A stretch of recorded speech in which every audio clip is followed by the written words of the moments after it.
Hello and welcome to the All 12 Signs video series for the full moon in Aquarius that's happening on the 1st of August 2023. I will be reading for Leo and Cancer in this reading. My name's Chloe. I work with carved divination, astrology, and I channel energies through my body. It's just one of the ways that I channel. As you can see, my hands are moving around right now. This is independent of my conscious thought, drawing in energies from different dimensions to help us heal, help us clear stuck energy, and open up portals of communication between the cosmos, our soul, and our conscious self, bringing in an alignment of peace and ease and flow. In this video, I will be focusing on you, right? So with astrology and tarot, it can represent other people. It can represent certain situations, such as love or business. In these videos, I like to focus on you. You are the most consistent thing in your life. This is about the inner work. This is seeing how the energies are showing up for you. What have you been working on? What's the focus moving forward? What are you completing? And then the more that we understand ourselves, the more that we peel back the onion layers, the trauma responses, the more that we enter into an understanding of integration within ourselves. We're not shaming, rejecting, isolating, abandoning, separating from all the different parts of us, the good, the bad, and the ugly. The more that we make peace with it, the more that integration energy, that sense of ease with the 3D reality, then ripples out into our lives, into the people around us, into situations that we are drawn to. And it helps the collective bring that integration energy in. So you're not only helping yourself, but you're helping the collective. And the reason why I bring, so if you wanted a personal reading that was linked into, say, love or business, that was more particular, because the tarot, as I said, like court cards can represent other people. In these readings, I focus on what that means for you and not about other people. But if you wanted a personal reading, do go check out the description box where my email address is. Send me a line and I will get back to you, letting you know all the things that I offer. Obviously, natal charts, astrology, just tarot, maybe some energy work, all of those things. I'm happy to be of service. But I always wanted to bring that up because I do want to focus on you. Like sometimes with astrology, this is about other people coming into your life. If I get very strong messages coming through about that, I will mention them, but I really do like to prioritize you in these videos. I work with the whole house system. This means each sign falls in the whole of a house. I really recommend, if you know your time of birth, to check out your rising sign first. This is the first house where your ascendant is. And the astrology will link into that being in the rising sign. This doesn't invalidate you looking at any other sign in your chart. We have all of them, right? But they've all got different themes. So look to that sign, look to the house that it's in your chart, the themes of that house, and apply those themes to the messages that come through. It's as if that sign has now moved to the first house, but with the themes of where it originally is in your natal chart. Take what resonates, leave what doesn't. Do check out the collective reading. I break down the energy of this Aquarius full moon in a lot more detail. It's one of my shorter readings for me anyway. So do check that out. As I said, this is the first moon in Aquarius. First lunation, I mean, it's not the first moon, obviously, but the first lunation in Aquarius without Saturn being there. So it really is representing not only a 6-month cycle from the new moon that happened at the end of January, all the dates are in the description box, of a completion of that particular part of the cycle, but also a completion, an acknowledgement, an acceptance, a moving through and on into a new dimension with everything that we've learned with that Saturn transit, which for a lot of us was incredibly heavy because Saturn was in its own sign. I think that's everything that I wanted to say. Thank you all for being here. I'm so aware of how precious your time and energy is, and it means a lot to me that you're spending time with me here. It's an honor and a privilege to read for you. Be good to yourselves, be good to those around you, and most importantly, be well until we meet again. Leo rising. How you doing, Leo?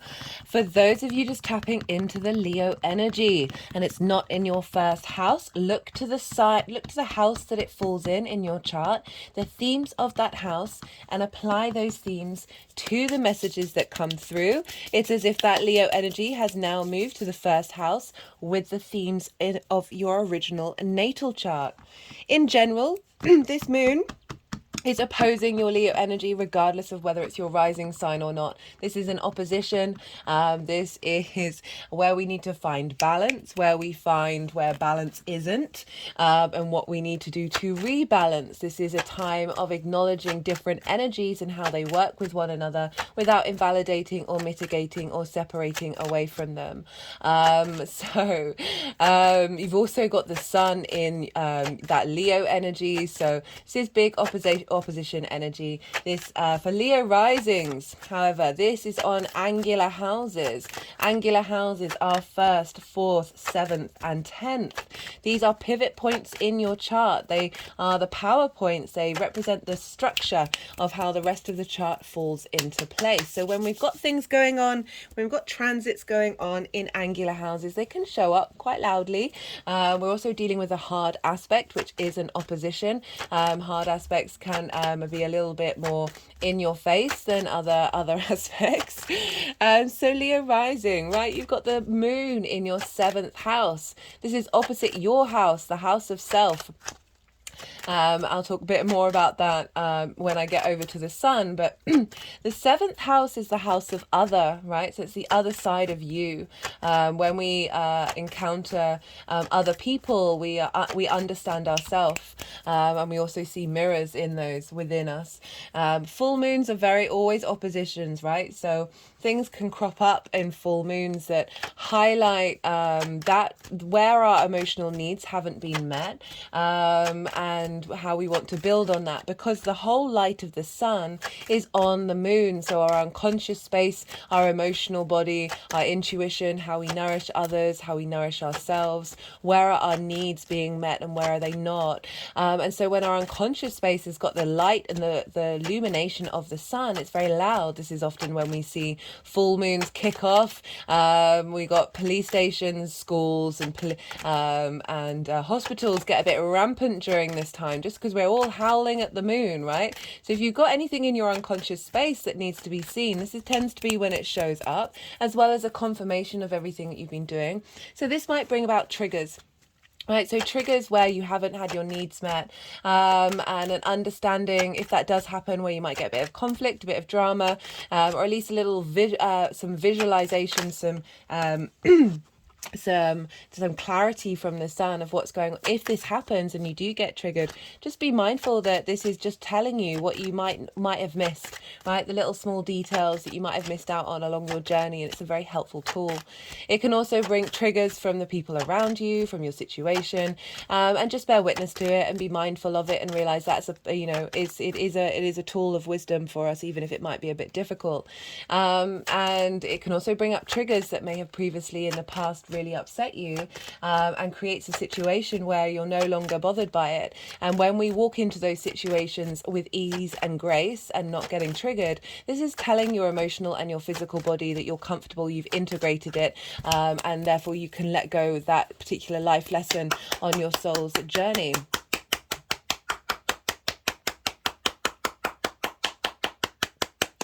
Full moons also represent completion and celebration. This is very much the energy that was coming through for this full moon, because it is linked into Lammas, which is on the same day, which is a cross-quarter fire festival. I did a little mini reading in part 3 for that. So do check out part 3 if you want to see what the sort of the added layer of what's going on in the skies in terms of the cycles of nature and how that's having a big impact. Definitely got the messages come through of vibrational frequencies and tapping into frequencies that bring you into a heart coherence, because Leo is ruled by the sun, Leo rules the heart, which is ruled by the sun, where the sun is. So a completion of an understanding of what you instigated at the end of January 2023, the dates are in the description box, and sort of a completion of that part of the cycle, as well as an acknowledgement of everything that you've been through since Saturn was in Aquarius, right, for 2.5 years. That was pretty intense for a lot of us, and now we've got this first moon without Saturn being there, so it's a release point, an understanding, an integration, and a leveling up.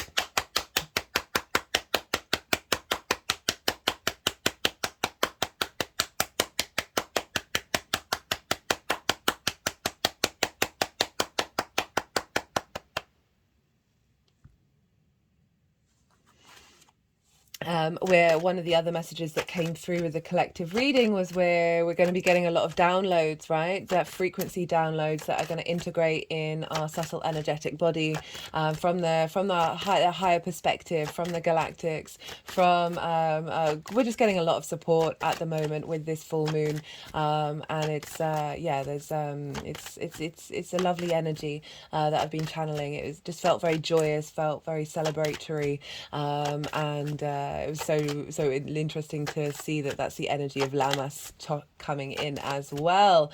Right, so this is in your 7th house of other, one-to-one partnerships, intimate relationships, business partners, one-to-one clients, or just working very intimately with people.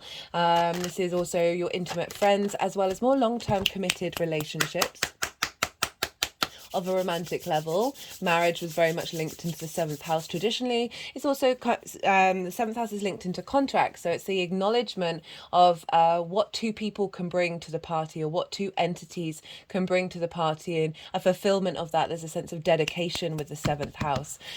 This can, it's not just what was I going to say? It's also, I very much see it as that contract with the universe, with creator energy, whatever it is that is bigger than you, that sort of acknowledgement of the dedication and how that manifests and what you're stimulated towards. So it's Aquarius, it's ideas, it's universal truths of really calling in that and understanding of that's what brings your one-to-one relationships to life.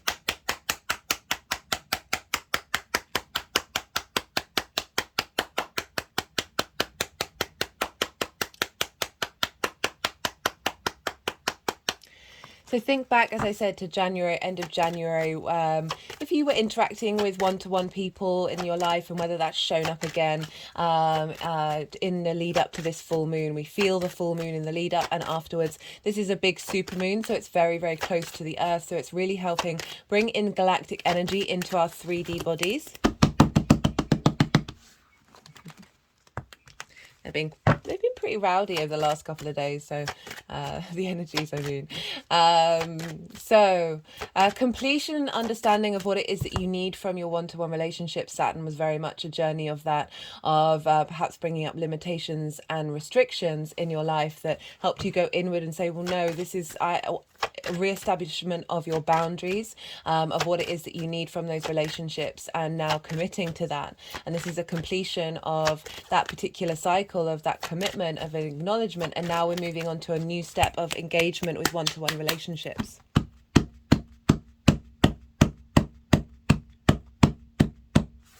You may have been working through and understanding what it is that you need from those people who are intimate in your life. And if they're not stepping up, that you're not perhaps engaging in the same way that you used to, it's not a bad thing. It's just an acknowledgement of your worth.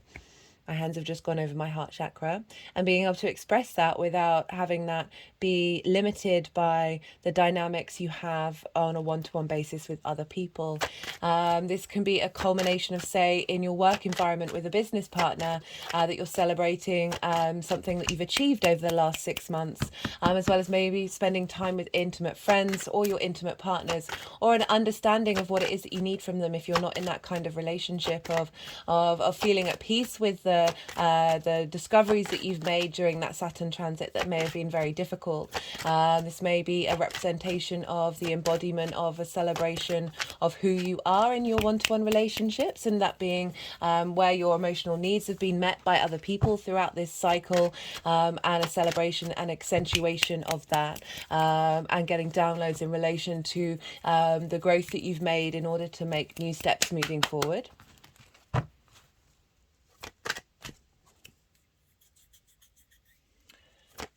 So I just sort of, I did some energy work. I just sort of slumped over, and they made movements around the third eye. So maybe being able to see more clearly about other people's intentions and other people's behaviors, and whether you want to engage with it or not, and not necessarily questioning your decision making, and through the release of triggers that you may have had in the past that have blocked your ability to engage in one-to-one relationships and be open to them.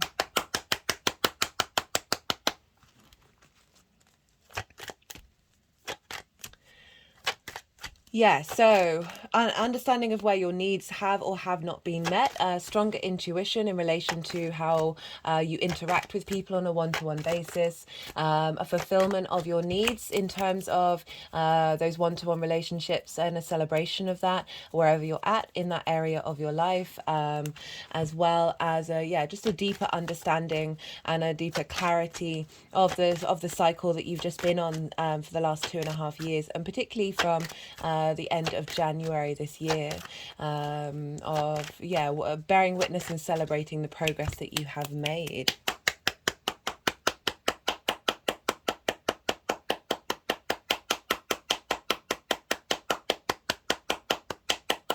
This also can bring up situations that highlight an old version of what you were prepared to accept and the kind of engagement that you thought you wanted from relationships. That may crop up in order to let you know that that has been integrated and you know that no longer serves you. That's no longer part of your soul's contract.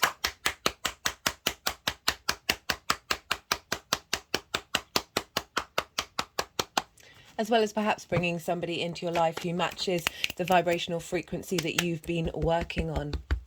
I'm just sort of tapping over my heart chakra right now.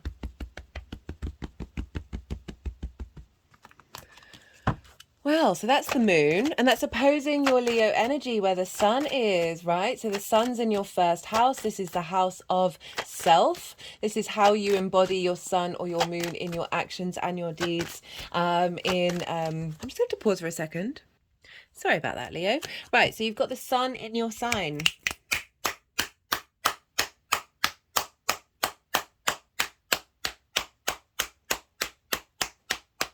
You've got vitality, thinking about you, right? So it's how you embody the first house, how you embody your sun or your moon in your actions and your deeds, depending on if you've got a day or a night chart. It's your body, it's your vitality, it's your appearance, it's your character, and it's often how other people see you. This is very much your house. You've got the sun moving through there, having vision and clarity and understanding about how you want to embody yourself.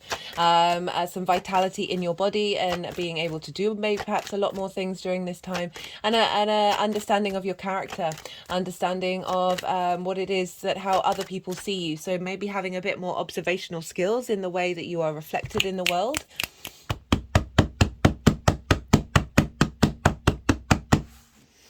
And wherever the sun is with a full moon tends to sort of show up in reflection in the moon. So your confidence and understanding of who you are, being able to celebrate the journey that you have been on in relation to what it is those one-to-one relationships are, perhaps how other people see you as well, being validated, and that may show up through one-to-one relationships.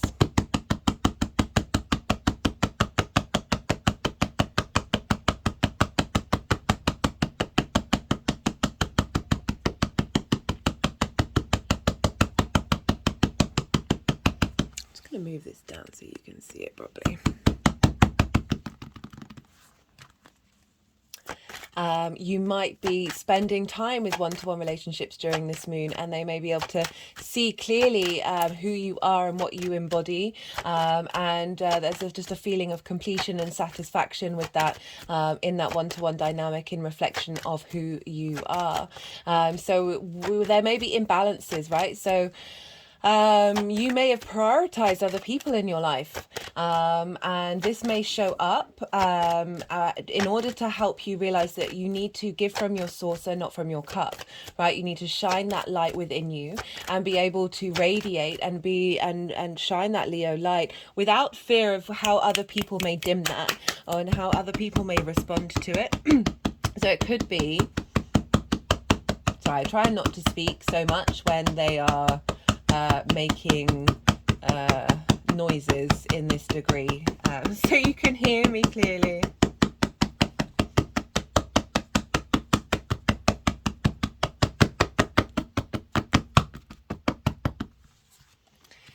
What was I saying? Right. So triggers may show up of someone not seeing you and someone not validating you in order for you to realize you don't need that validation, and that it is within you to celebrate yourself. And the more that you do that, the more you're in alignment with the kind of relationships that that you want to bring in towards you, that aren't about fulfilling you, but are working together and co-creating, rather than satisfying unmet needs of where you haven't been seen. It is our responsibility to tend to those wounds ourselves and mitigate that, and understand that, and hold the deepest amount of empathy and compassion for yourself, and be kind to yourself in order to embody love within you, and therefore not prioritizing the needs of others or the love reflected back on you from others. And by doing so, this opens up pathways in order to bring that energy in, because you're no longer needing to learn that lesson, because the universe wants you to feel good about yourself in a healthy,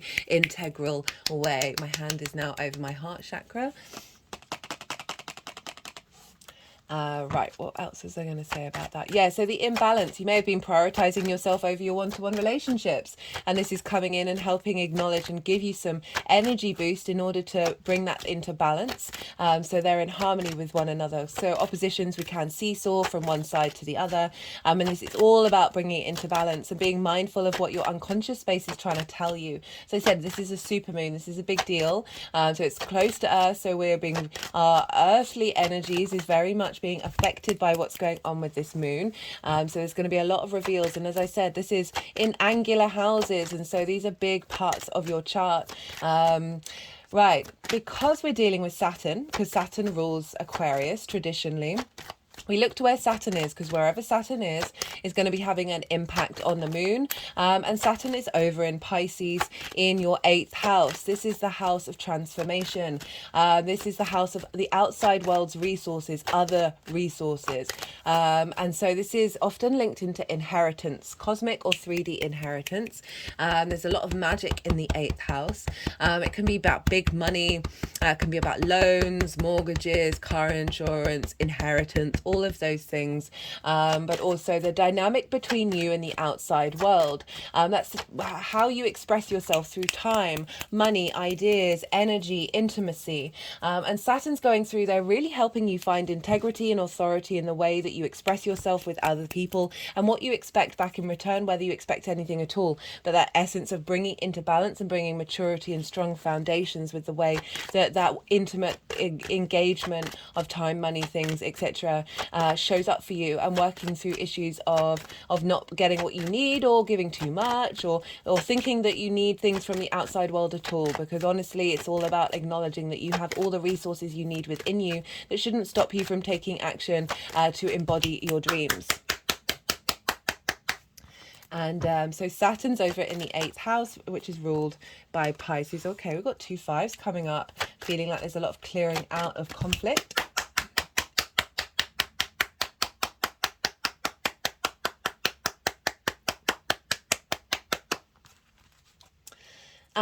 Right, so Saturn's influencing the 7th house, so it's that give and take between those intimate relationships. So how is that showing up? Saturn's wanting to influence this moon of saying, right, we're getting this in alignment with the long-term legacy of making sure that your boundaries, your give and take between the outside world come from a very healthy place, and a completion and understanding of where you've been, and then a big boost of level up of downloads coming in to help facilitate the next part of the cycle, and give you a sense of independence, but also the ability to express yourself and express your needs, and not prioritize the needs of others over yourself, but also still being able to work in harmony with the needs of others, and drawing people towards you that are in alignment with your soul's frequency, that are here to build and create rather than fight and go through grief, right? So you've got, so far, the 3 cards that have come out, they're all difficult energy, but I'm not getting the sense that this is showing up in the future, but we'll see where it moves. Speaking of which, I'm pulling cards for 3 piles. The first pile is the lead up to the full moon. everything we've been working on. The second pile is the moon itself, and then the third pile is how this energy is manifesting moving forward. Now, Saturn is in Pisces, which is ruled by Jupiter. So we're okay. Let's go back to Pisces though, because it's making me think of commitments and karma linked into the collective emotional unconscious, linked into the magic of everything that Saturn's coming through, potentially bringing in karmic contracts that are in alignment with that universal unconditional love that Pisces can bring in, as well as the magic from there. So magic commitments and magic understanding of how you want to be in relationships, whether that's your business partners, one-to-one clients, friends, intimate friends, or romantic relationships. That it's helping facilitate growth in that area of your long-term commitment to that, as well as clearing out old karma from past cycles. So Saturn's in Pisces, ruled by Jupiter, and Jupiter's over in Taurus. Now, this is another.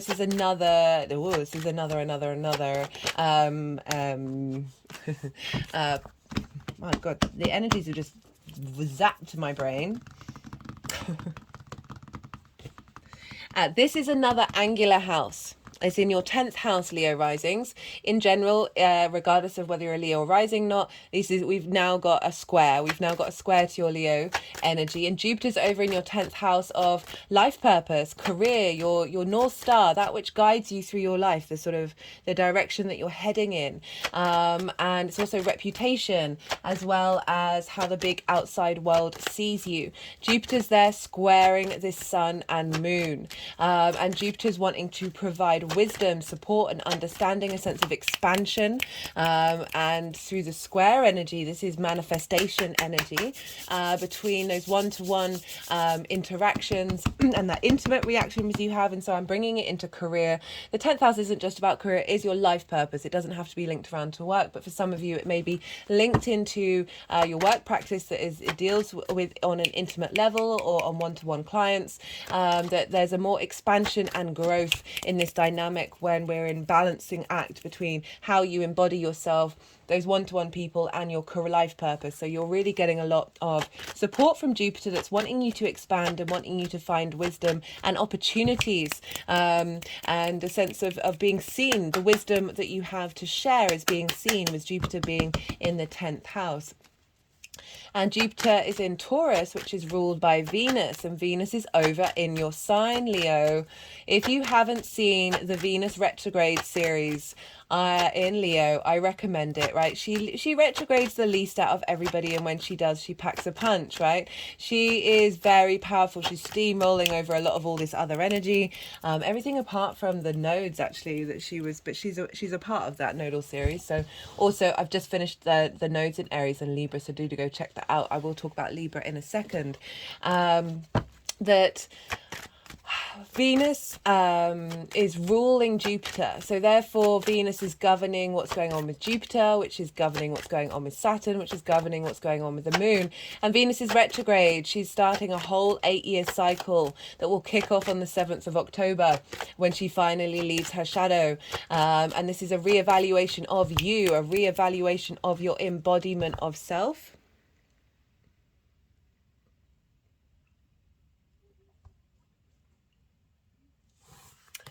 And re-evaluation of love and harmony in the way that you see yourself in your character, and often how other people see you as well.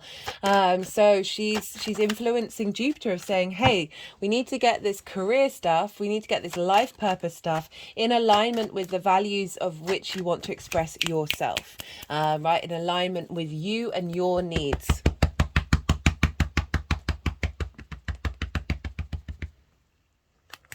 Ooh. sorry, they just had me bending backwards, and there was quite a few spine cricks. Leo rules the spine, and also the heart as well. So this is all coming from a heart space. And not only that, but Venus is in the sign of the sun. So the sun is governing Venus, and the sun is in its own sign. So the energetic, like ping pong, stops with the sun. So even though this is a moon in Aquarius, the energy transfer links back to the sun of saying, and this is why the message that came through was so like fun. The sun really wants you to feel good about yourself, wants to find that joy in your existence, the joy in the way that you express yourself, a lightness coming in after all that heaviness with Saturn in Aquarius. So now it's kind of like this an ease and a flow of that air, the collective air, the universal truths of being able to see clearly what it is that you want and you need, and how that may have impacted you on in the past, and how you're shifting and changing that dynamic and raising that frequency for a new future.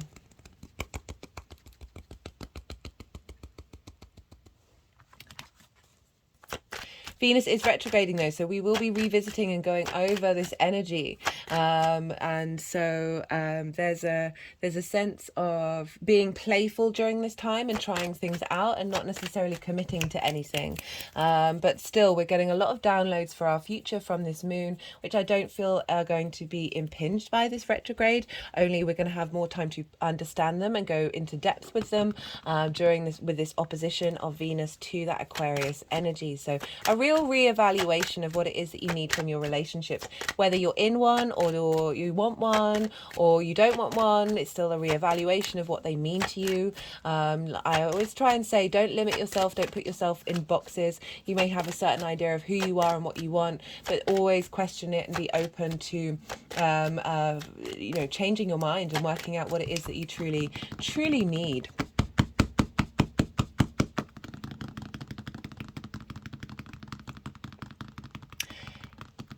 Right, so there's some other aspects that I want to talk about in relation to this moon. Saturn will be opposing Mercury in Virgo in your resources, how you value yourself, and the resources that you have in order to make money. So there is a link between relationships and also a link into career, because that Mercury-Saturn opposition is obviously then feeding into the moon, that Mercury is helping you see the small details of how it is that you need to manifest your money, how it is that you need to value yourself. Virgo wants to facilitate and wants to have the energy move smoothly in this 3D world and not have any waste.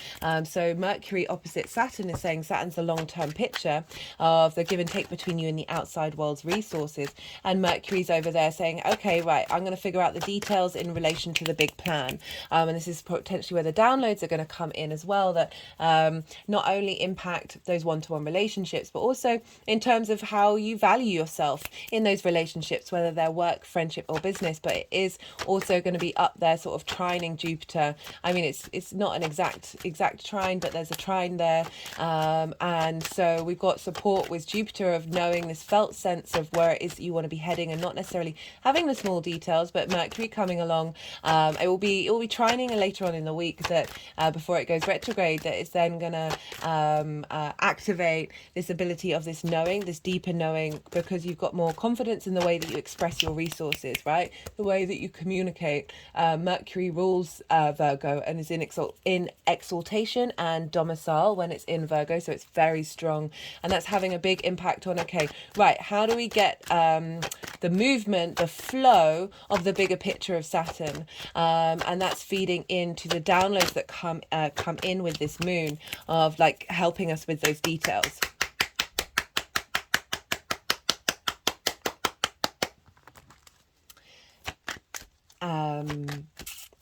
Over in Libra, so this is all linked into Lammas, which I pulled cards for, as I said, in part 3. Yeah, part 3.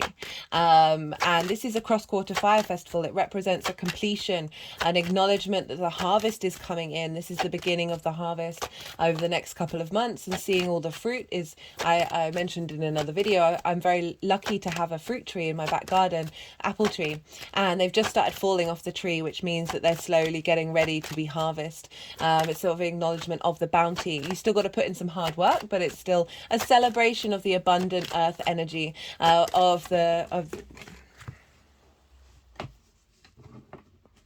excuse me. 3 5s, goodness me, Leo. I mean, I'm not surprised with the fixed signs. You've had the nodes leave Scorpio and Taurus, and Saturn's finally out of Aquarius. It was a tough couple of years. What was I saying? Oh yeah. The Earth goddess, right? The grain mother, the grain goddess. Okay, I don't know. That's too many. This is a celebration of her abundance. And very funnily enough, Ceres, the asteroid, which is also known as Demetra,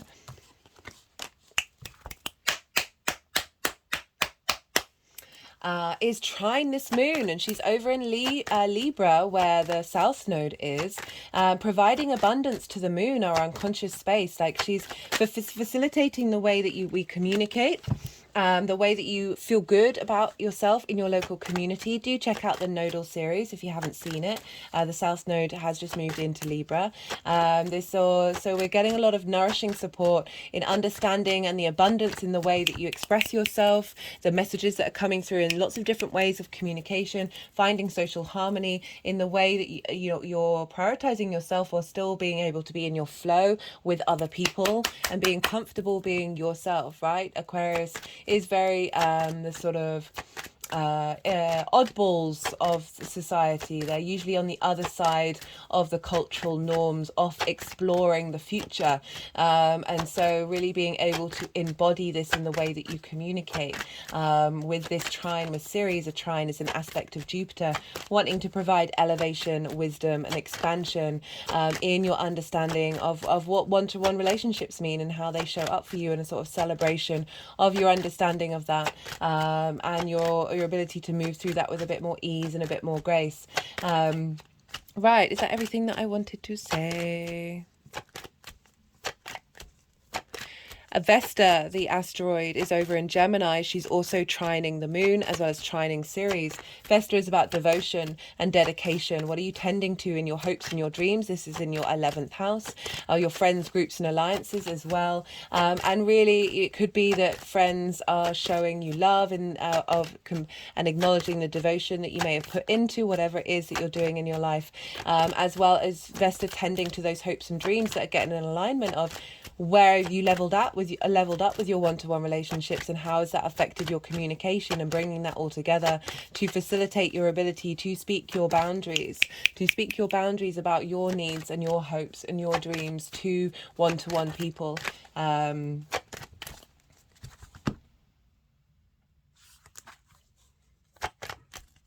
think that's everything that I wanted to say, Leo.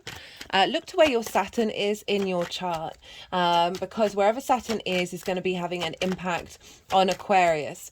So the sign that it's in, the energy of that sign, and the themes of the house that it's in, those may all crop up around this full moon, just to add a little layer of personal experience and understanding of how this moon is showing up for you outside of this general reading. But I think that's everything that I wanted to say. I am going to go quiet because they haven't put the deck down, which means there's still more cards that want to come out.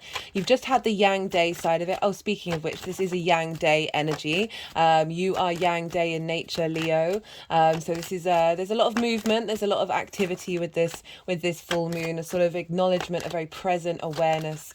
And so this is. But as I said, this is the end of the Yang Day part of the reading for now, where it's all been very extroverted. You've had a lot of information, a lot of stimulation.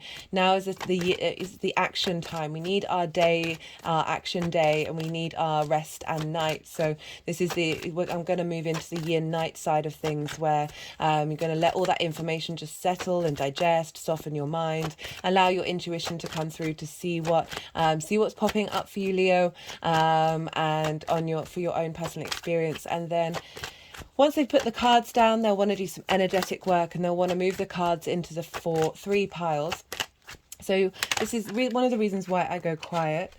Very funnily, that was one of the cards along with the Ace of Swords and I think the Two of Wands that sort of half fell out.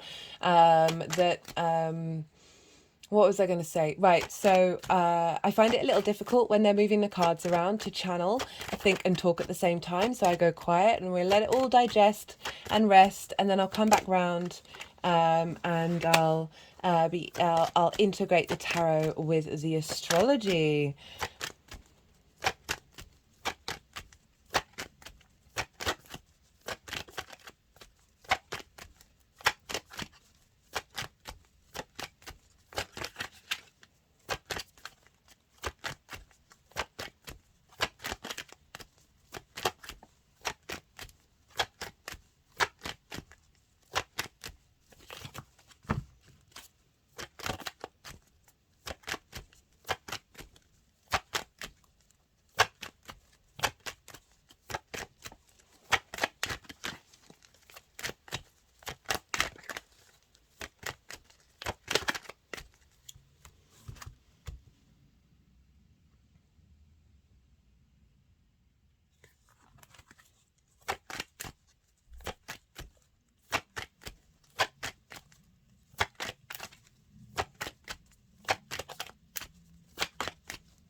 Sorry about this, Leo. This has been quite a prevalent thing in the for a while now in my videos.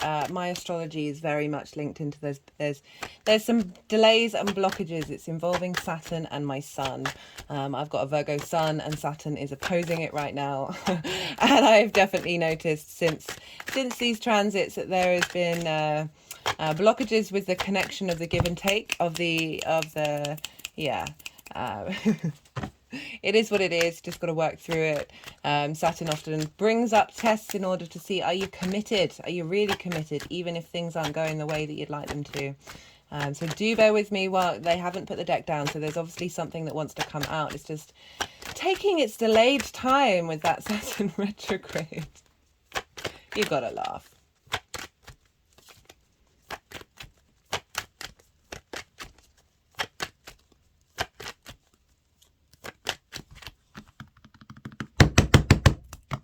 Don't need to be so loud and so rude.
Well, after all that, lots of cards.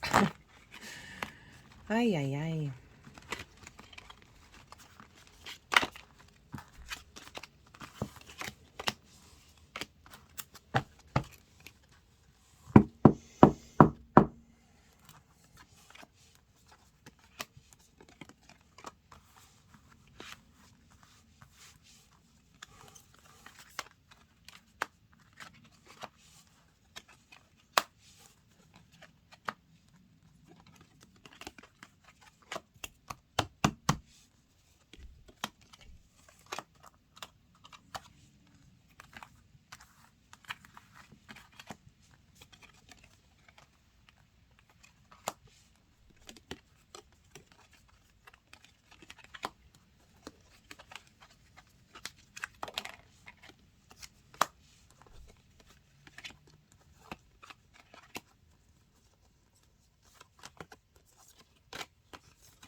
move this back up.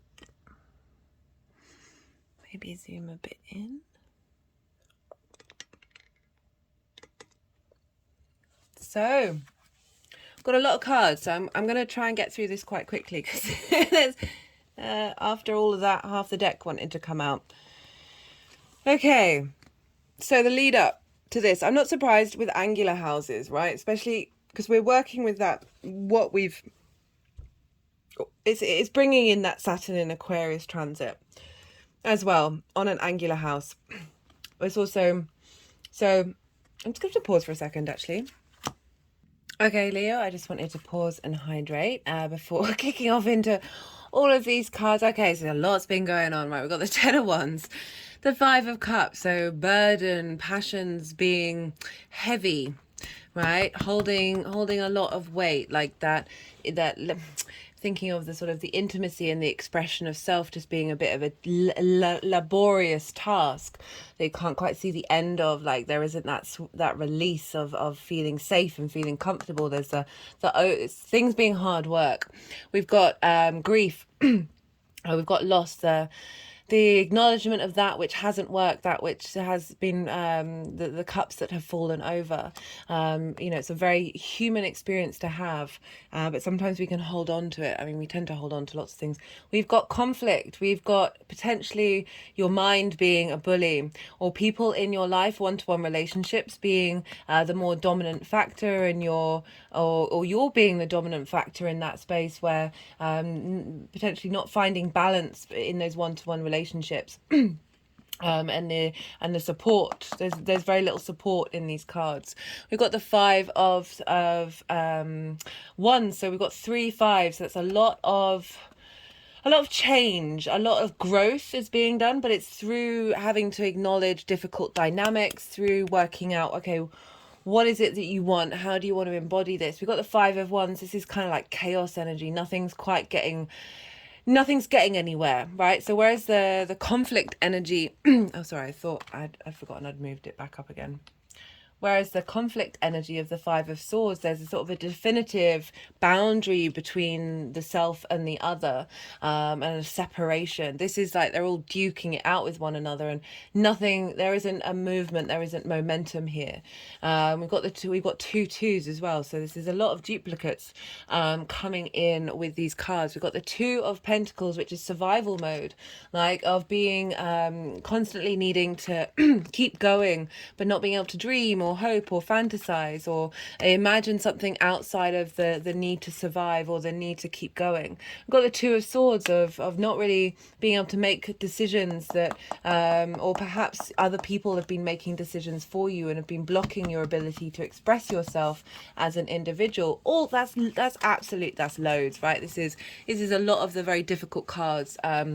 As I said, we've had the eclipses, we've had Saturn, there's been a lot going on, but this is all the lead up to the moon of like the last 2.5 years, and from the intentions you set in January of what is it that you don't want in your life, right? These are all things like we don't need this in how we embody ourselves or the dynamics that we have with other people.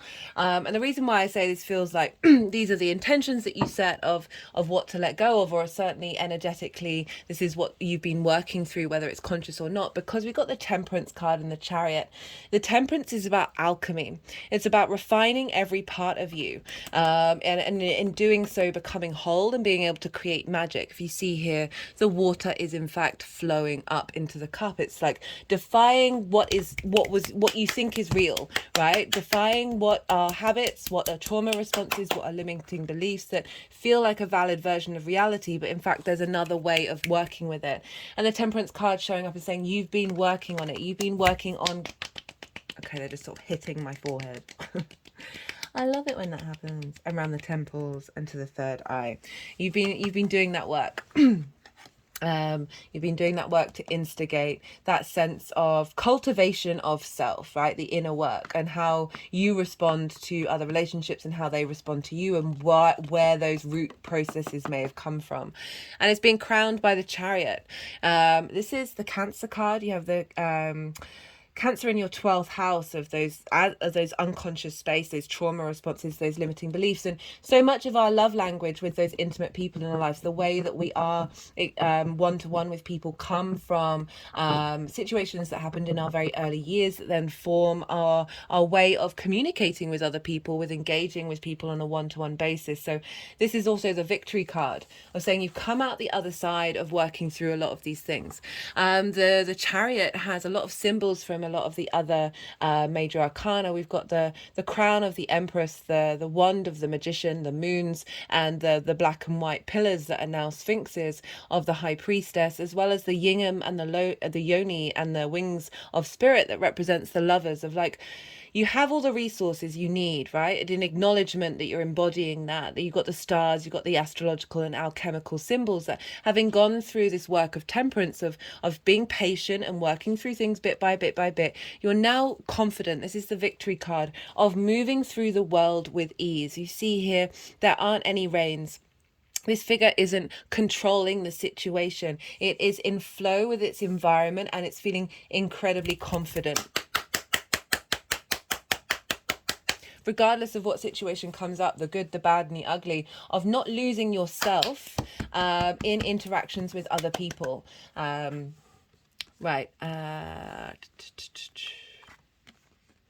So we do, in fact, have the Aquarius card right here. We've also got this with the Six of Cups. We've also got the Sun, the Fool, and the Six of Swords. Goodness me, Leo, that's 2 6s. 2 6s. What was it? 3 5s, 2 2s. That's pretty wild. That's pretty wild. Can't remember what's here. 3 2s. Whoa. Leo.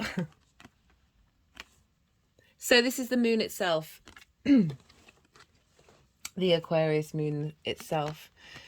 So I talked a lot about how we're receiving downloads. Now, the sixes are very protected energy. You've got 2 6s. The Six of Cups is an acknowledgement of the past and being at peace with it, and that finally settling in, and a completion of that, an acknowledgement of that, right? Of any sort of situation in one-to-one relationships that may have been highlighted by that Saturn transit of isolation, separation, authority over you, that you're now at peace. There's some deep healing that is being completed on this full moon. This is also about gifts from the past, and that can be past life energy, relationships, people in your life. Right, it's my belief that even the difficult people in our lives, we've often shared a soul we're part of the same soul family, and sometimes sometimes souls sign up to do jobs that aren't pleasant, right, to trauma us and trigger us, and this is a real acknowledgement of that, and being finally at peace with it, as well as not only acknowledging the past in terms of all of this stuff, but there's something coming in that is from a state of abundance. So you see here, these cups are all full of flowers. There could be some past life stuff that's coming up, that's going to be part of the next part of the cycle, that's coming along for you with one-to-one people, and how you're able to express yourself. And I love it's coming with the Star card. So this is making peace with the past and engaging with the past in a new dynamic, and that past can be potentially your future selves as well, coming in, and downloads coming in from past lives, future lives, all of that stuff to help you feel safe, right? So this is the biggest house in the tarot, this acknowledgement of no matter who you are and where you are, of feeling confident in yourself and your ability to express that with other people. The Star card, I love this card because she is unclothed. She has so little, she has no masks, right? As few as masks as possible. She is authentically herself. This is about hoping and dreaming and deep emotional healing. It's an acknowledgement of your own star energy, right? Perhaps it's somebody you may be interacting with, an Aquarius on this time, or bringing in Aquarian energy that reflects the fact that you are part of the galactic energy. and it's coming in to nourish you and heal you and support you and have you flourish. You know, you may feel like there doesn't need to be much to be healed. If that's the case, it's going to be nuanced things, it's going to be very little things, but if and on top of that, there's then an expansion and acknowledgement of you being able to see your starlight, and other people being able to see that too. Right, we've got the Sun, the Fool, and the Six of Wands. Six of Swords. Excuse me. The Sun, vitality. This is where it is in Leo in your sign. Vitality, vision, play, fun, amusement, clarity, joy in your life, right? After dealing with what seems to be a hell of a lot of difficult issues, right? Of really being at peace with things, and being content in how you respond to other people. And that your light is being visible, Leo. And it's coming with the Fool and the Six of Swords. So the Fool is about, look at the, I love it when these two cards come up, and they come up a fair amount together. Look at the difference. This one hunched over, spine crooked, right? Cannot even see that the sky has not a single cloud in it, right? The burden, the weight of something, the heaviness of existence, the heaviness of those one-to-one dynamics, the taking on the responsibilities of everybody else's rather than your own. This figure, the Fool, look, its chest is wide open, heart space, leading with the heart, like so open to the world, so open to the experience of existence, like the mountains in the background representing a higher perspective, even though it looks like the Fool is about to fall off that cliff. It's not about that. It's about experiencing the 3D realm and whatever comes your way. The good, the bad, and the ugly, with this sense of adventure. It's also acknowledging a new dynamic, a fresh new way of engaging with relationships, that one-to-one relationship, business partners, one-to-one clients, right? Intimate friends, as well as the idea of a long-term committed romance. And this is coming with the Six of Swords. Again, this is like, there's movement here. There's starting a new journey. And this is saying you're moving from troubled water. I mean, goodness me, look at all of that. To calmer space. So there's a sense of zen coming in. Again, 6, very protective energy. You've got 2 6s here with the moon, of like really being held by the cosmos, because this figure is guiding you to the calmer waters, and you're taking with you what's tried and tested. So this is things that you've been going over, alchemizing with that Temperance card, that you know are kind of like your core fundamentals, and you're like, these are the important things that you're going to take with you to the next part of your journey, that you aren't going to sacrifice, that you aren't going to give up on, that are going to be very strong and permanent. I mean, everything always changes, but as permanent as it can be, based on integrity from everything that you have learned from that Saturn journey. These are the downloads coming in from this new moon, from this full moon, sorry, I keep calling it a new moon, that come from a higher perspective in order to facilitate you wherever you may go in this journey in life, right? Really, really love that. It also represents, it's called science in another deck, in terms of you've tried and tested this. These work, these things work, these things are important to you, these things matter to you, and you're not sacrificing them. As I said, you're not letting go of those, you're keeping hold of those, and you're not going to give up on them. This can also mean just traveling in general over the full moon, going on an adventure. It could mean this may instigate a move for some of you, but I'm always wary of that, because it is the mental way of how you engage with your mind, those constructs that you have in your head that aren't blocking your ability to be yourself in one-to-one relationships and be open to the wonder that is connecting on an intimate level, however that may be. Okay, energy moving forwards. Now we've gone into boss mode, right? With how this energy is moving forward.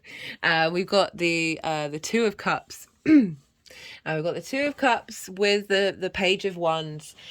So I'm going to start with the Two of Cups, because this is very much a traditional love card, okay? And for some of you, this may be relevant, but in terms of a romantic relationship. But for some of you, this is just regardless of that, so I like to focus on what does this mean for you. This means respect, this means autonomy, this means equality in your one-to-one relationships. You see, they are equal, they are eye to eye. This is acknowledging the balance of your feminine, masculine spirit within you through deep healing, through love, right? We've got the two serpents. This represents kundalini energy, so a rising of your frequency in the way that you engage with one-to-one people. It's also linked into the caduceus, which was the staff of Hermes, the Mercury, which is used in pharmacies, the symbol of healing. So through this sense of being, of communicating, of sharing emotional connection, being honest and upfront and straightforward with each other, being clear and communicating your needs, and being in balance and being respected and being equal. I love this showing up. It doesn't have to be romance. It can be absolutely every single relationship that you engage in, that this is establishing, this is heralding in a new way of engaging with your passions, with this sense of equality, with this sense of balance and recognition. Some of you, this may be love. Some of this may be really establishing friendships that are based on deep intimacy, that where you can be yourself, where you can feel honored by other people. And it can be, regardless of other people in your life, the acknowledgement of you respecting yourself in this way and you instigating that, and therefore it gets instigated in your one-to-one relationships. And those that aren't following that, you're not having time for it. And the reason why I say you're not having time for it, because you're bossing up. I mean, look at this: 2 kings, a queen, and the emperor. I like this combination. So we've got the King and Queen of Cups with the King of Swords, but they're wanting to focus on the Kings first. So that page, very fresh, youthful energy. The Page of Wands, it's fire energy. It's creative. It's passionate. It's ambitious. It's extroverted. It wants to do and be and express itself. And the Page is just so excited. It's so youthful. It's heralding in a new way of engaging with that passion in a way that brings in equality and balance in the way that you share yourself with other people. It's also a playfulness coming in. So, you know, after going through all that heaviness of now having this playfulness, I don't know if you can hear the rain, it's now tipping it down. There's playfulness in the way that you engage with other people, but it's coming from a place of you knowing you respect yourself. And if you're not getting that, it may not be that you're not even, cutting people out, you're just not bothered about other people's idea of who you are in a very healthy way. We've got the King of Swords, the King of Cups. The King of Swords is clarity and vision and understanding and speaking your boundaries, speaking your truth, speaking wisdom, having a higher perspective and deeper understanding of what this all means for you. The King of Cups, again, not right. So, I said not necessarily about cutting people out, but you see here, you've got a sea monster and a ship, and the waves are really, really rocky. But is that king bothered? No, that king is not bothered. So this essence of, it doesn't matter. Whoa. The wind's just really picked up. It doesn't matter what's going on around you. You are not getting emotionally knocked off your perch. There's a level of emotional maturity of the way that you're interacting with other people. It's also incredibly creative and imaginative. So there's a sense of the depth of emotional clarity that you have in the way that you are with one-to-one people and the kind of people that you're drawing towards you. So this could be other people, and I will mention it because we are dealing with the 7th house of, because you're bringing in this balance of what works for you, what's right for you in the long term, starting this fool's journey based on your star power and the vitality and direction of the sun, that you're drawing towards you people who are matching that. You're drawing towards you people who respect themselves, who honor themselves, who are capable of taking action and support, right? So we've got the Queen of Cups on top of it, very nourishing, very serene energy. So there's a real confidence coming in. That's what I'm saying. It sounds like you're bossing up here, Leo. There's a lot of confidence coming in where you're not taking other people's, I was going to swear, nonsense, but you're not like severing everyone out of your life. It's just you're moving through the world with a lot more ease when it comes to understanding the dynamic you have with other people. The Queen of Cups, she's so serene. Look, her foot is turning into the ocean, that she is just at peace with the space that she's in. There are no clouds in the sky, that she has all the ocean in front of her. That's such a broad perspective of emotional understanding, the depth of your emotional understanding. You are cultivating your emotional needs while still being very strong and in command of how you take action. We've got the Three of Wands and we've got the Emperor. Now, the Three of Wands is another version of the Emperor. This is big Aries energy. We've got the North Node in Aries at the moment, of how you see yourself in the world. But this is just generally very, very confident energy, where we've gone from kings, we've now got the King of Kings, the Emperor, knowing your own sovereignty, knowing your own wisdom and your ability to take action that is not only facilitating yourself but everyone around you, but you're in command. You're in command of this. And we've got the Three of Wands, which is dominion, like having a great confidence to embark on a new journey, right? So they're on top of a cliff and their ship's going out. You've made all the decisions you've needed to make. You're in a place where you're able to start a new dynamic in the way that you express yourself and share your passions and your creativity with one-to-one people. This could be an Aries coming into your life.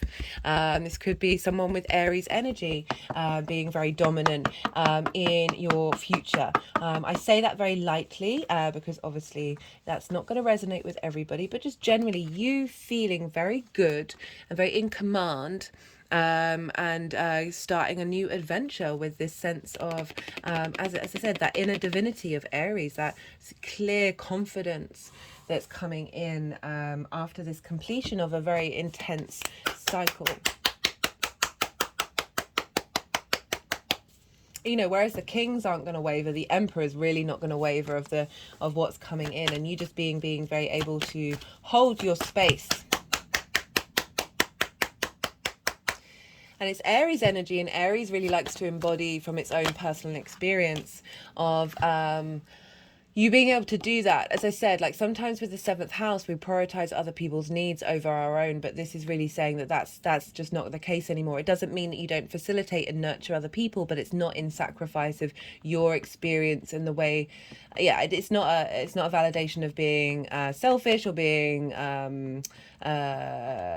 rude in any way, but it's an acknowledgement of this needs to come into balance with wisdom, of you being confident and comfortable being yourself fully in these dynamics. We've got creativity.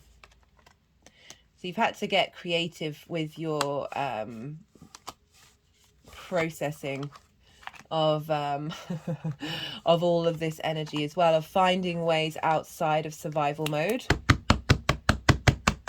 Like so many of us just keep in that space without even realizing it, that we then aren't even we aren't even aware that that's what's going on. And like those habits, those ways that we communicate and express ourselves with other people can get locked into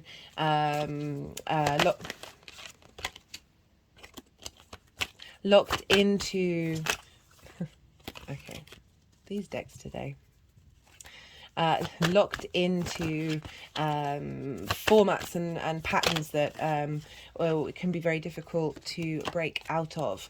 And with those cards, it's very much saying you've been doing the work of being mindful because the Temperance is got positive surroundings come in, of working to navigate that and bring that into your existence regardless of what's going on with other people. Okay, let's do another one.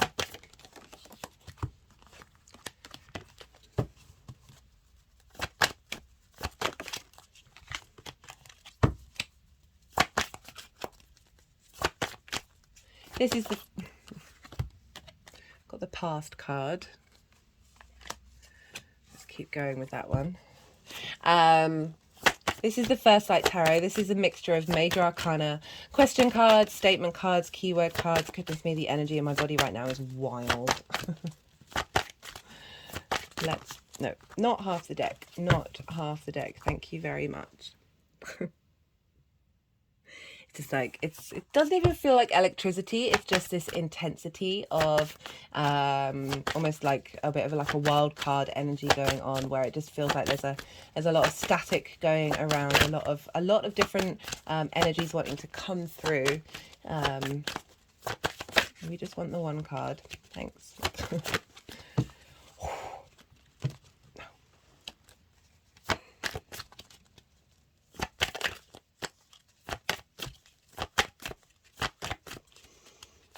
One more card from this deck for Leo, please.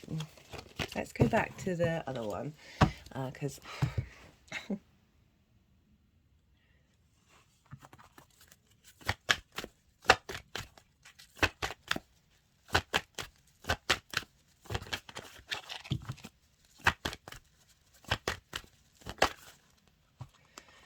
perseverance.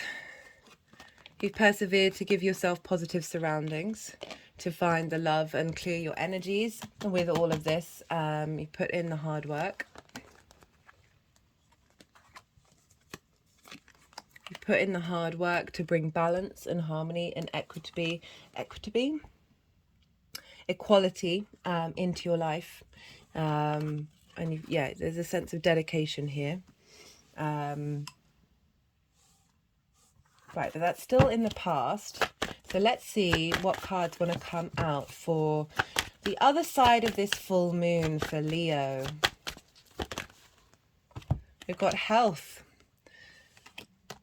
Making sure, you know, I was just thinking health, sort of happy mind, happy heart, right? Of healing, you know, with the star card of really doing deep emotional healing and energetic healing over this full moon that is bringing you back into health and back into vibrancy and really instigating a commitment to positive surroundings, in that, you know, it's not denying that difficult things may happen, but still being able to find peace within that. Right, Leo, I'm going to leave it at that because the cards are being wild and I feel like I need to clear the decks. And I really hope you enjoyed that message. Be good to yourselves, Leo. Be good to those around you. And most importantly, be well until we meet again. Cancer rising. How you doing, Cancer? For those of you just tapping into the Cancer energy, look to where Cancer falls in your chart, the house that it's in, the themes of that house, and apply those themes to the messages that come through. Take what resonates, leave what doesn't. It's as if that Cancer energy has now moved to the first house with all the themes of the house from your natal chart. In general, this lunation are, regardless of whether it's your rising sign or not, the moon is in conjunct your energy, and the sun is next door, what's called inverted, right? So and in conjunct, this is when you traditionally don't have any of the three main things in common. Cancer, you are water, cardinal and yin, night in nature.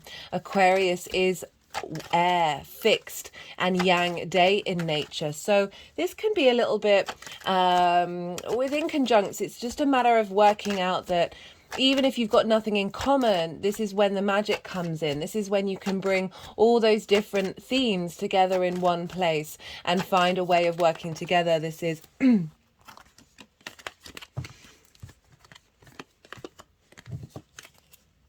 this is often, sorry, the energies have been quite wild today. Do bear with me when that's happening. That this is, you know, so it can lead to a bit of frustration. It can lead to a bit of like crossed wires, of like grinding your gears because it feels like things aren't getting going. But just acknowledge if this energy does show up, it's in order to help you sort of sit with both of those energies and see how they work together.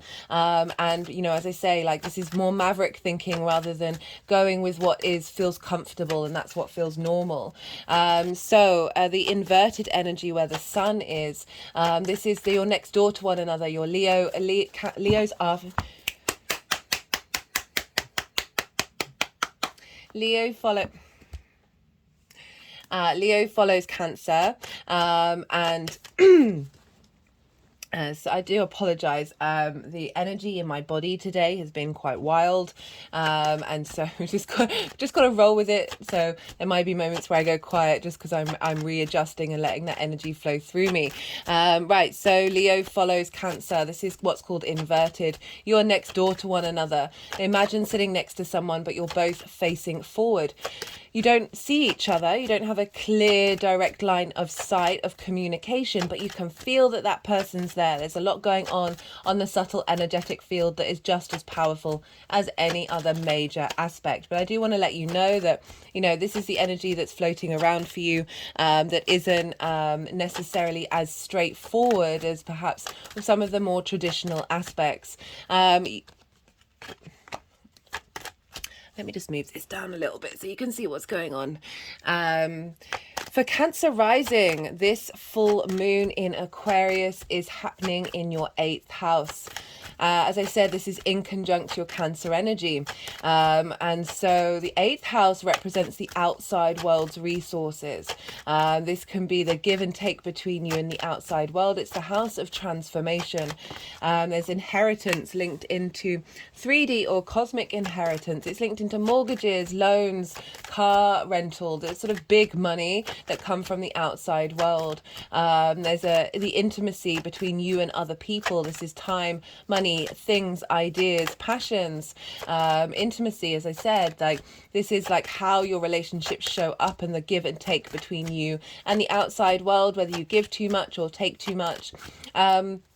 And so it's a very magical house, the 8th house. So definitely getting a lot of downloads coming in from the 5D, from the cosmos, your cosmic inheritance.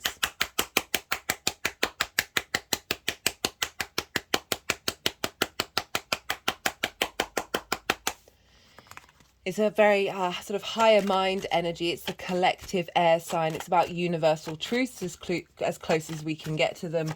And so this full moon is not only representing a culmination from the new moon that we had, 2 aces.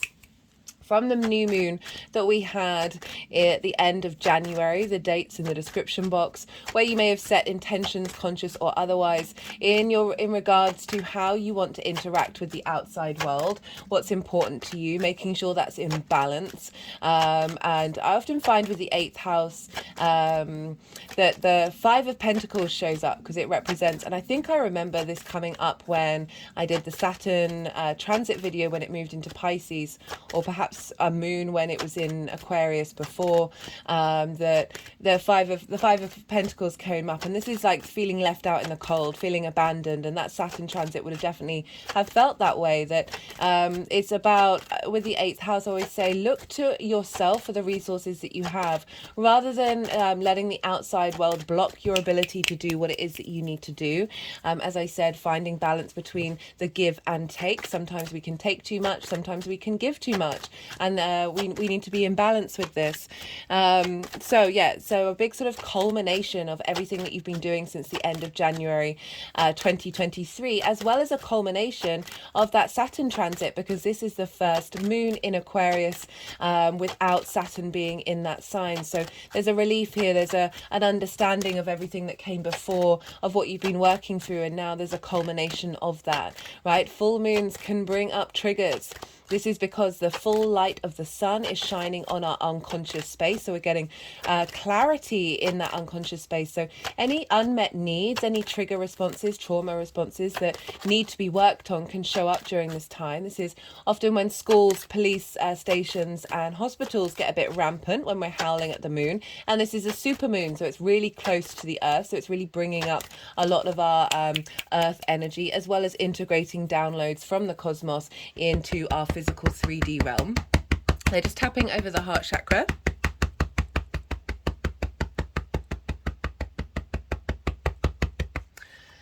So as I said, triggers can show up, and if they do, be mindful of them and be aware that they're a helpful tool to help you see what you may have missed. Triggers may also come up in the outside world, or perhaps not getting what you need, and it's helping you realize that that's not affecting you in the same way. When we get those trigger responses over situations that we have worked through, we have integrated, they're really helpful because it helps teach your body and your emotional body that they are at peace, that you have in fact integrated that fully. And so that's opening up space for new soul contracts to come in. It's also, as I said, a celebration of everything that you've been working on, a culmination, a rejoicing, right? Very much a celebration energy was coming through for this moon for various reasons, but in particular because on this day is Lammas. I pulled cards for that in part 3, right? This is a cross-quarter fire festival, and this marks the bounty of the harvest in the Northern Hemisphere. In the Southern Hemisphere, this is an acknowledgement of everything's budding in spring right now and growing. of where our abundance is going to come from. But in the Northern Hemisphere, this is a celebration of the harvest. Things are now beginning to become ripe and be ready to harvest, so we can appreciate that and nourish ourselves for the rest of the cycle. So it's a big moon, particularly because it's the first one since Saturn's been there, and that was a rough ride for everybody, I think, even though we would have come out with it with a lot stronger foundations, and now we're being able to see that clearly and understand it. You may have needed something from the outside world's resources, and this is going to be a culmination of it, a completion of it, and something coming in for you over this full moon.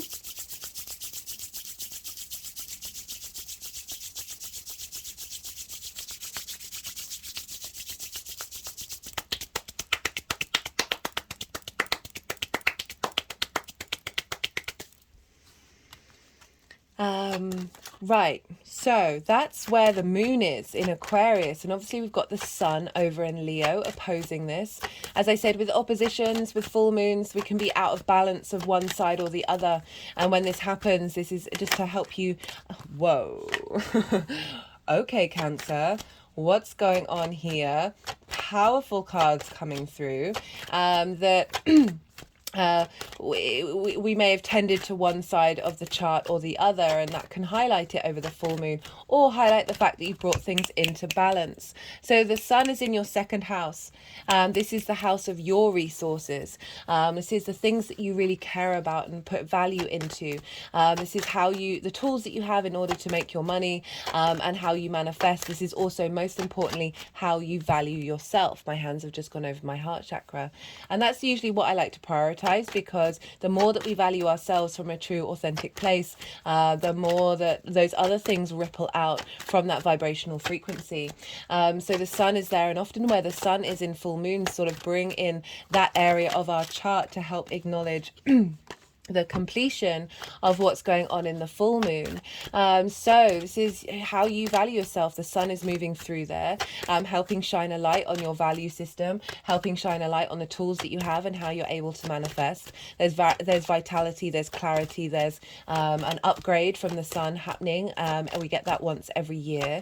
And now this is sort of highlighting, okay, how have your resources been able to help you? How are your tools how have you been able to use that and utilize that with the outside world's resources? How have you been able to value yourself in relation to how much you give and how much you take?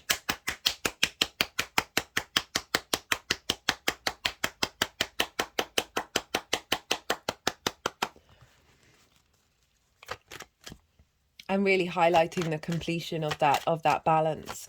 It can also be just finding the outside world might be appreciating your skills, and showing that up during this full moon, as well as, you know, getting a lot of support from the cosmos to help facilitate those tools and boost those tools. You know, one of the main messages was that we are going to be receiving a lot of downloads at this time that are not only smoothing out everything that we've been learning with that Saturn transit, but also upgrading and elevating it moving forward.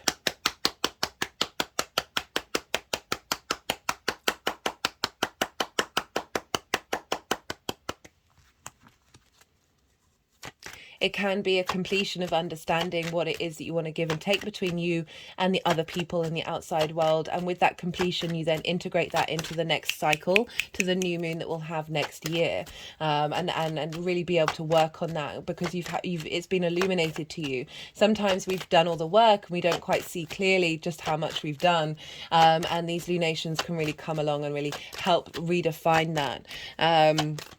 So because we're dealing with a moon in Aquarius, which is ruled by Saturn, traditionally, we look to where Saturn is in the skies, and Saturn is over in Pisces.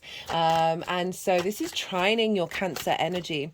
So there's a lot of support coming in from Saturn in terms of the 9th house, which is how you see yourself in the world. It's your connection to the universe. It's connection to science and God and spirituality. It's your morals, your ethics, your philosophies, whatever it is that's bigger than you, that helps you understand how you see yourself in the world. Saturn's giving you a lot of responsibility around that and making sure you walk your talk.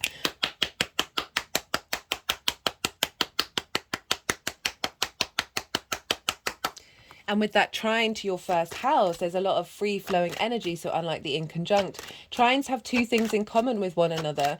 But you're both water signs, you're both yin, night in nature, but you're coming at it from different ways. So Pisces is mutable and Cancer is cardinal. It likes to start things, and mutable is very adaptable. So you've got this energy feeding into your first house of you being able to understand the authority in which you express yourself in the world, as well as growth in learning and understanding your perspectives. And that is feeding into, how you see yourself in the world, that ninth house, feeding into this new moon of getting that in alignment with the give and take between you and the outside world.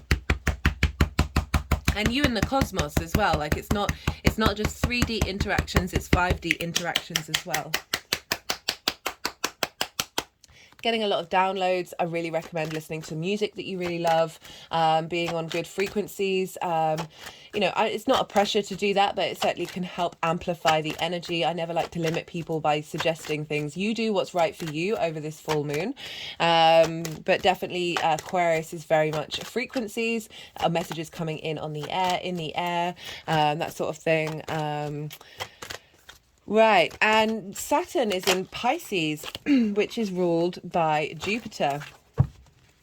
And Jupiter is over in Taurus, and Jupiter's actually squaring this sun and the moon. And you have Taurus up in your 11th house of hopes and dreams, friends, groups and alliances, and reaping the benefits from your 10th house. So reaping the benefits from your career or whatever it is that your life purpose is in the 10th house. And so Jupiter's expanding that. Jupiter loves being in the 11th house. So there's a real sense of expansion, of wisdom, of generosity coming in. And this is squaring this moon of saying, hey, let's get this in alignment with the clarity of you now seeing your value and how that's reflected in whether your emotional needs have been met in the outside world. And if they haven't, Jupiter's providing support in your hopes and dreams and facilitating the leveling up of that in the next part of the cycle. And it's also impacting Saturn. So the influences of your hopes and your dreams, of how that's linked into your perspectives in the world, is then feeding into, okay, well, how can the outside world facilitate that? How can the cosmos facilitate that?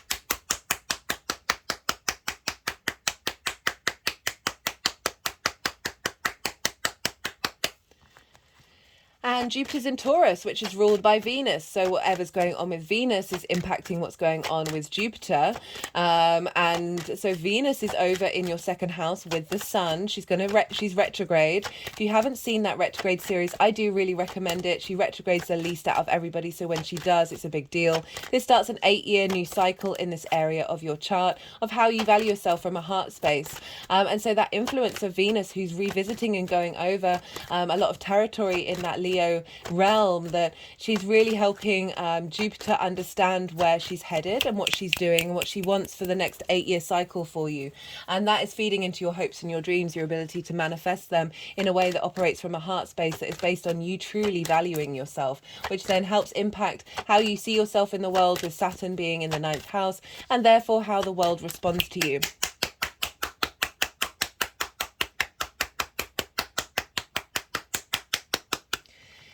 And Venus is in Leo, which is ruled by the sun, and that's where the sun is. So even though this is a full moon in Aquarius, so a lot of attention over in the Aquarius area of your chart, because of the energy transfer from the energy transfer stops with the sun. So it goes, the sun is influencing Venus, Venus is influencing Jupiter, Jupiter's influencing Saturn, Saturn's influencing the moon. So the buck kind of stops with that sun, of that vision and that clarity of where are we headed in terms of you being able to truly love yourself from a very deep space, and acknowledge that one of the tools that you have is in order to shine light on people, and bring a sense of love and joy into their world, and it's an incredibly powerful manifestation energy. So it's all sort of making sure that this new completion phase with the outside world is reflective of how you manifest in the world, the tools that you have and how you care about yourself and the things that you care about. It's really helpful to look where your Saturn is in your natal chart. Look to the sign that it's in, the energy of that sign, and also the themes of the house that it's in, because that may crop up with this full moon that's more specific to you and your chart. So, you know, wherever Saturn is, those themes are going to apply to this full moon. So that can be really, really helpful. We've also got a lovely trine with Ceres, who is the grain goddess. She is the earth mother, and we're celebrating that with Lammas on the same day. So Ceres is over in Libra in your 12th house, not your 12th house, apologies. 1 second, my brain has just gone. Libra, it's in your 10th house. No. Yeah. No. 4th house. Forgive me. Is that right? Yeah. I'm really sorry. The energy's sort of been quite strange today, and it's either very fast paced or everything's very floppy. Right, so Libra is over in your 4th house of your roots, your home, and your foundation. Right, she's providing nourishment and support in your foundations. You're getting support from your ancestors come through, downloads come through, a real deep sense of nourishment, feeding into your moon of making sure that your roots and your foundations are supported, that are supporting your emotional need and intuition into around what it is that you need from the outside world, and being very confident in that.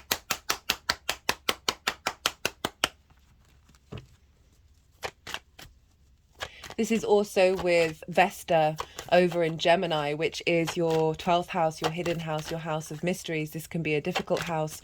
It's linked into depression, anxiety, more mental anguish. It's your unconscious space, so it's where your trauma responses, your limiting beliefs are. But underneath all that is the magic of who you are. Again, the 12th and the 8th house are very magical houses. So you've got Vesta there, which is about devotion and tending to your inner flame, your domestic harmony. So with her moving through the 12th, that's a lovely transit of that asteroid really helping you be in devotion and attendance and finding harmony and a sense of safety in your unconscious space, and also tapping into that magic. And that is feeding into this funnel point, this grand air trine with the moon, of being like, how do we get this your intuition in tune with the what the outside world has to offer, and what it is that you have to offer for the outside world, that is based on the depths of the magic that you have and the roots of the foundations within you.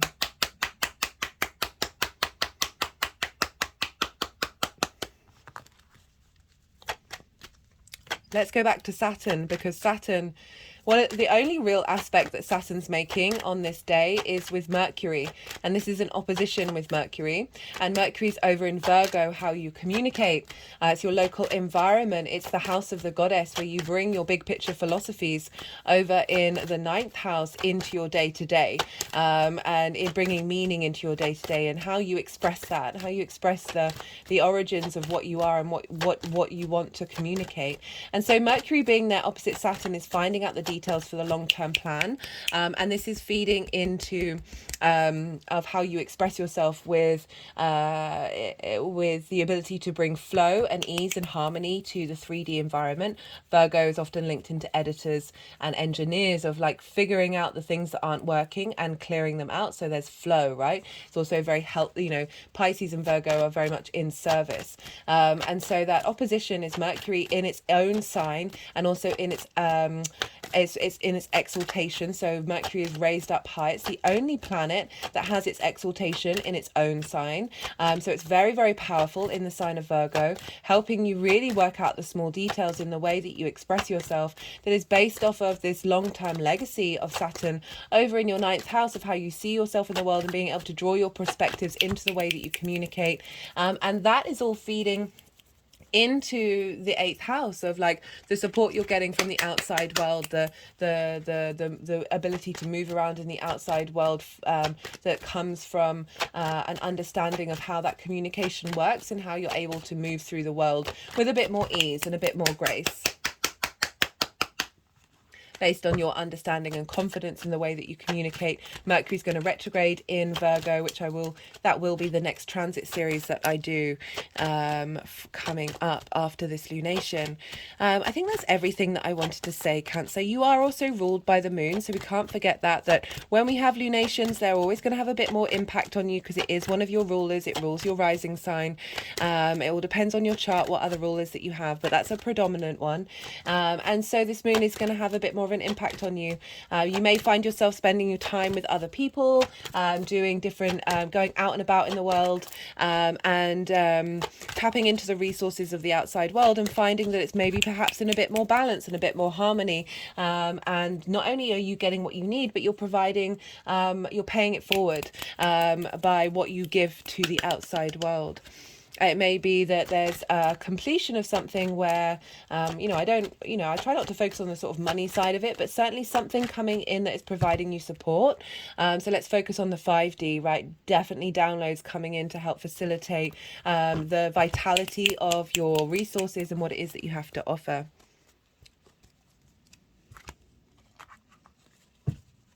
Okay, I'm going to go quiet now. We've just had the Yang Day side of this reading where it's all extroverted, information, go, go, go, go, go, very taking action, a lot going on. You just had a lot of information. So now this is going to be the yin night side of the reading until I get back to the tarot when I go quiet because I've said everything that I want to say. Well, I could go into more detail, but that in a general basis I have. And they haven't put the deck down, so there's more cards to come out, and then they'll want to do some energy work and move the cards around.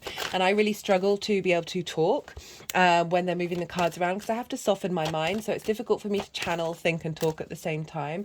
But as I said, we've had the day action side of it. Now we're having the yin night side of it where you're digesting, you're cultivating, you're absorbing it all. Now we've got the rest side of it. So this is a great time to see what intuitive hits are showing up for you. Look back to the end of January to see what intentions you set around this, and also see what's already coming up for you. We feel the full moon in the lead up and also afterwards, and this is a big super moon, so it's very, very loud. And not only is it intermingling and highlighting earth energy that needs to be healed, but as well as receiving a lot of downloads from the cosmos to help facilitate an integration and acceptance of our soul's journey. And getting a lot of resources. I just really getting the feeling because of that Ceres trine, she is abundance, she provides, right? So we're getting a lot of energy that is providing support for our emotional unconscious space, our intuition boost, and how we are able to nourish ourselves. And when we are fully nourished, we are able to nourish others from a space of abundance. So lovely, lovely energy. I'm going to go quiet now. We're going to keep shuffling until they put the deck down, and then they'll move the cards around, and then I'll bring in the tarot. And that reminds me, I forgot to mention, one, do go check out the collective reading. I break down the astrology in a lot more detail. It's really beautiful messages that came through, very powerful stuff. And two, I'm pulling cards for 3 different piles. The first pile is the lead up to this full moon, what we've been working on, not only since the new moon in Aquarius at the beginning of the year, but also essentially all the energies are tying up the energy of the Saturn transit, and what we've been working through and understanding that. The second pile is the moon itself, and then the third pile is going to be how this energy is manifesting moving forward into the next part of the cycle. So do bear with me, Cancer, and I'll come back to you and integrate the tarot with the astrology.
Okay, so for the energy leading up to this full moon, sort of really highlighting what I was talking about in terms of the Saturn transit, and also what it's come up in a lot of readings of people spending a lot of dedication going on journeys to unravel energies that are no longer serving them.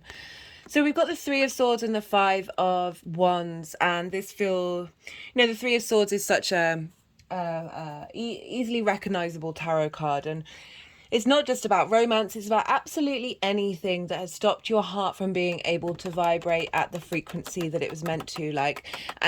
Obviously, we sign up for certain soul contracts that block that, but there is an acknowledgement of learning and growing with the cards that have come up of like, okay, enough is enough. So there's heartbreak, pain of not being able to feel joy, that connection with the outside world, of that what's being received from there, of perhaps being disappointment. This can be in relationships where you may have given too much or taken too much, and there's just been discord and blockages are linked around from you being able to feel joy in your day-to-day in regards to the outside world, and this element of transformation that's happening with these cards that have come up. We've got the Five of Wands. This is chaos energy. This is things probably never quite getting going, right? So there's a lot of ideas, there's a lot of things going on, but they're all in battle with one another. They're all in competition. That there isn't any momentum, there isn't anything moving forward, but certainly like a lot of disruption, a lot of frustration in terms of sort of the support you may have got around your passions and your drives and your motivations. And so we've got this with the Eight of Cups.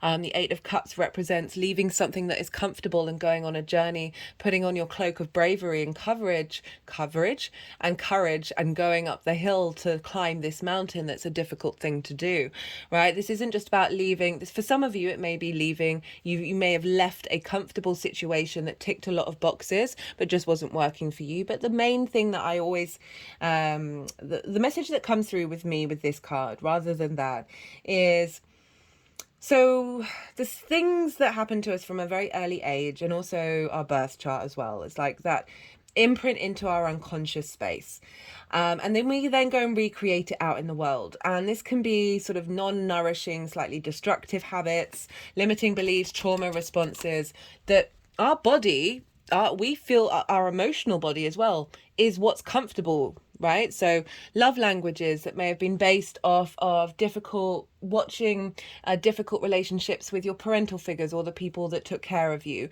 and then you then recreate that because that's what's been burnt into your unconscious mind of that's what it should be, right? And so this is always an acknowledgement of bearing witness, right? There's an eclipse here which kind of represents something shifted, something energetically has shifted, that is very fated, that has meant that you were able to bear witness to those things and take the difficult journey of making those steps to break those habits, break those comfortable things, of, this sort of acknowledgement of this discourse. This may have been how you feel about the outside world and the give and take between it, even though that's how it showed up, but our attachment to those sensations as if they're always going to be there.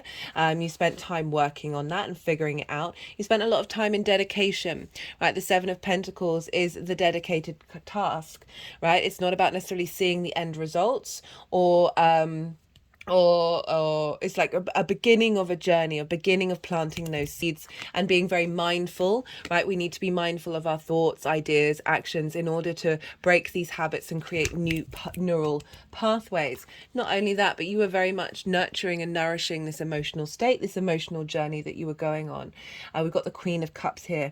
She has such deep serenity with her. Look, her foot is turning into the ocean, right? She's so calm, she's so still, she's at peace with her surroundings. She's able to really tend to your emotional body, and you've been spending time nourishing and nurturing this journey that you've been on, and even though it can be difficult, and the Five of Wands and the Three of Swords can be difficult energy, but the Queen of Cups crowning this is saying you've been able to find serenity amongst all of this. You've been able to sort of cultivate your intuition and understand and cultivate a nourishment of your emotional body without dismissing it or without rejecting it, but still holding an element of serenity and reaching an element of serenity with this whole process of what you've been going on and doing, and cultivating that sense of of calm within you, rather than that sort of that chaos energy and that heartbreak energy. With the moon itself, we've got the Strength card and the Ace of Pentacles, as well as the Ace of Swords. So this is sort of big. This is Leo. This is the Leo card, and you've got 3 aces, but you've got 2 aces for this new moon, this full moon. I keep calling it a new moon. That I mean, it's new as in we haven't had Saturn there. The Strength card is about harmony and balance. This is about operating from a space of love and kindness, and taming that which might have been not like okay, it just feels like you're taming the outside world. The energy that's coming in is sort of acknowledging this integration of your heart space, right? You know, she's being very soft and gentle with the lion, and the lion is accepting it, and through that acceptance is acknowledging its own agency within it. This is our animal state, our instinctive state with our higher conscious mind, and they are in union with one another. Another name for this card was lust, as in lust for life. We can't have lust for life without being in balance, not truly, not from a higher perspective. Check out that mountain in the background, always represents higher perspective. We've also got the infinity symbol. The only other card with that is the Magician. So through taming and understanding and bringing all the resources that we have within us, we are able to then create in the world. But this is an essence of being more at peace with the dynamic with you and the outside world, that you're working together with the outside world, with this energy of transformation, with the give and take between you and not only the 3D but the 5D as well. There's a real sense of peace coming in with that Strength card. There's a having gone through some difficult times of really knowing what you have to offer as well. If we think about that Leo energy being in your second house of your resources, that there's a strength of acknowledgement of the resources that you have, and how that is being brought into line with the outside world's acknowledgement. We've got this with the Ace of Swords and the Ace of Pentacles. So aces represent fresh, it's just fresh energy. It's like the initial card in the suit. It's very much yes energy. It's a renewal. It's a very vibrant energy of those elements. We've got the Ace of Swords, which represents clarity and truth, and higher mind as well, of being able to understand the outside world a little better. And there's being more clarity, more boundaries being drawn, that come from a place of perspective, and just a clarity of seeing and understanding situations, and also a revitalization of your ability to communicate with the outside world, and the downloads that are coming in from the 5D that are helping bring this into balance if it may have not been in balance before. We've also got the Ace of Pentacles. This is the 3D realm. This is work. This is resources, right? So we're dealing with the resources houses of any feeling of lack you may have had, or any sort of being burnt out, of having gone through a difficult time. This is coming through and saying the energy is rejuvenating you. It's giving you a fresh new way of looking at things, fresh new way of understanding, as well as a fresh new way of embodying that in your 3D world, right? There's a gate here again with mountains in the background, right? When we go through this portal that we're going through with this full moon, we're bringing in, for me this card is New Earth, because it kind of represents bringing in the 5D mentality while still being very happy and living in the 3D. But is it because it's Pentacles and Swords, so I feel like you're getting a lot of ideas about resources, about how to utilize your skills, about how that is shared with the outside world. And also there's a sense of gift giving, right, with the aces, that if you have if you had given too much in your life and not really got it back, right? That's a very common thing with us all. And then we sort of exaggerate taking in different ways. That this is saying there's just a new way of operating in the give and take between you and the outside world. How this energy is manifesting moving forwards. Well, I've got the King of Swords and the Ace of Cups, which I really like, because the King of Swords can be a little bit dry, can be a little bit cold and detached. So it's lovely that it's coming in with the Ace of Cups.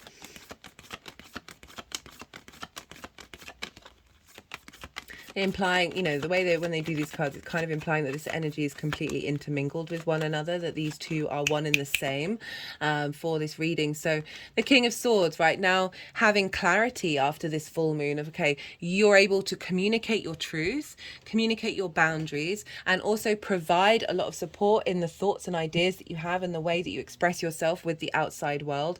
There's a sense of authority coming in, of command, of wisdom, of being able to take action, right? So there's a real strength of character here with the King of Swords of through this renewal, that you are able to translate your expression of self into your resources and into how that is engaged with the outside world. There's a real confidence with kings, like they know what they're doing. We've got the Ace of Cups as well, which is beautiful. So this is emotional renewal. This is the third ace that you've got. We've got the Dove of Peace, so bringing in a sense of, rather than that conflict energy in the heart and the heartache, right now we've got this overflow of abundance, of creativity, of imagination, of love, of emotional connection with the clarity of thought, right? So your ability to enjoy and connect to the outside world and that give and take from a place of love, but also with the clarity of your own boundaries. Crowned with the Ten of Cups, right? So this is the happily ever after card. A union between you and the outside world, you and the cosmos, bringing in a sense of emotional enlightenment and emotional contentment. This is also the nuclear family, but not everyone's into that, right? So this just represents every area of your life feeling emotionally fulfilled. There's a sense of ease and flow, right? I'm always wary when this card comes up because there's a lot. They pack a lot into this, so this might not be for everybody, but I like to point out, like, this is the only rainbow in the tarot. Rainbows have a great esoteric symbolism. They are also, if you think about it, the light body. When light is refracted, it turns into the rainbow, and that's our chakras, right? So this alignment with the vortexes of the energetic body. You think about the downloads that are coming through from the cosmos to help get this in alignment. There's an element of enlightenment with here, with being at peace with what's going on in the outside world, that is facilitating your resources as well, to bring a sense of contentment, however that looks for you, an extended extent of contentment. So it might not be that absolutely everything in your life is going to be happily ever after, because, you know, does the world work like that? Could do. Some of you might be exactly that. But it's just this element of, this is what's manifesting moving forward, of you being more comfortable in your resources, in what it is that you have to offer, and that how that ripples out in the outside world, right? How that ripples with the give and take, right? For some of you, this might be a mortgage coming through. Some of you, this might be a house coming in, a new place to live, that's a benefit from, because we've got a series over in the fourth house of your roots and your foundations. Could be just generally just feeling confident and comfortable in your engagement with other people, and being able to do so from a place of emotional enlightenment. It's a big word, enlightenment, but you understand what I mean, of like just being more yourself in the outside world, and it facilitating you, and there's being a feedback loop. Okay, let's pull a clarification card for you, Cancer. This is the numerology deck. All the decks are in the description box, along with the dates.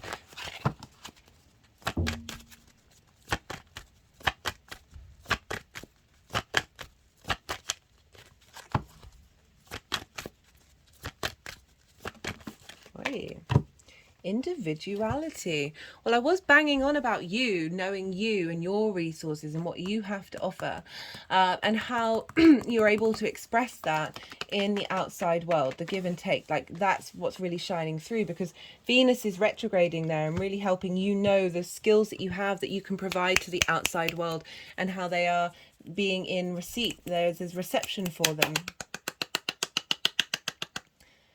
and not the entanglement with the outside world. You know, I was saying how sometimes we can give too much or take too much. You know, there's imbalances, and we can forget ourselves or go to one way or the other. This is really acknowledging that you have a place in the world. Okay, let's see what wants to come through for the first light tarot. This is Major Arcana, question cards, statement cards, keyword. Whoa. And it's been very playful, even though I clear it. There's my astrology. The sun is the Saturn is opposite my sun, and I've definitely noticed that it has had an impact on the decks for some of these readings where they're just like, we're not coming out, we're not playing. Let's see what comes out for you, Cancer.